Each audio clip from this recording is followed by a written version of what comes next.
Welcome to the Salmon Runs YouTube. Enjoy the video. Hello, aspiring sumo champions. In this video, I will explain how to get the captain's hat in Sumo Wrestling Simulator.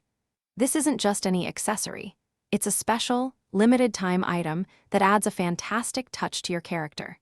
To begin, it's important to know that this hat is a unique piece of user-generated content, meaning it was created by a talented community group. Let's dive into the steps to make this cool hat yours. This awesome captain's hat was brought to life by a creative group called the Gang Stockholm. It's a free item, which is fantastic, but remember that its availability is limited, so timing is key. When it was initially released, there were about 50,000 units made available for players to claim. This makes it a sought-after accessory for many in the Sumo Wrestling Simulator community. To get your hands on this exclusive captain's hat, you need to participate in a special Roblox experience.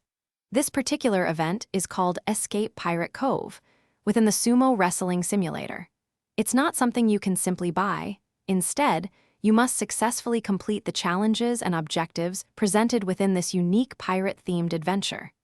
It's a fun way to earn a cool reward. So, to claim your very own captain's hat, keep an eye out for when the Escape Pirate Cove experience is active in Sumo Wrestling Simulator. Once you're in, focus on completing all the necessary objectives and challenges. It's a thrilling mini-adventure that culminates in you earning this fantastic item. Good luck, and have fun on your quest to add this unique hat to your collection. Thanks for watching. Consider subscribing if we helped you.